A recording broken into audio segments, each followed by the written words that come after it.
All right, so let's start taking this thing apart. I'm gonna remove all of the globes. Wow, that one's just barely in there.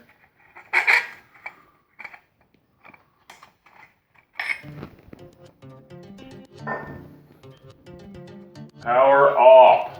Make sure you don't have any power to this thing, to whatever you're working on, if you're working with electrical.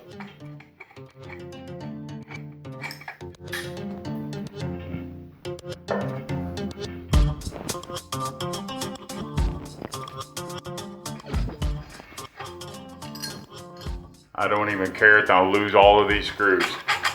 I'm not keeping this thing.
Okay.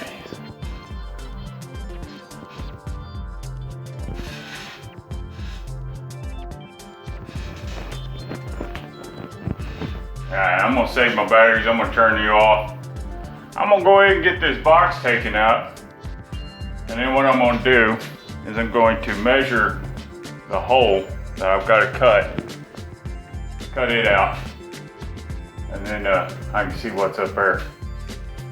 I don't feel like crawling in the attic just yet. I'll be back in just a minute.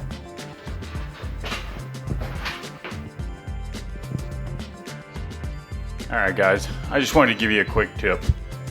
Since I'm gonna be working up there, nobody's gonna be below, I just put this little scab on here, just a little short piece, just so that I can set that fan on the top of it. So whenever I've got it, I know that it's level with the bottom of the sheetrock. Just a quick tip, I've got everything prepped. Now it's time to go in the attic. Yuck. I doubt I film anything up there. I don't want to film anything that is electrical because, well, you do you boo, and I'll do me. Hire an electrician if you need one, if you do not know what you're doing. So I'll get back with you whenever I got it installed. All right, you know what? I am dirty, I am hot, and I'm sweaty, but I have a exhaust fan with a light. That's what's lighting me up right now. And listen, there it is. Maybe no more stink going on in the house. Nah, it is gonna be nice to have an exhaust fan all hooked up. And until next time, I'll tell you what, guys, if you want to see some more of this, just look around. There's gonna be something probably a subscribe button from a channel, or maybe a link to one of the others of these. But as I always say, tell your friends, tell your family, tell a zombie if you see one. And until we bring you another update on the house renovation, y'all have a great and blessed day. Talk to you later. Bye.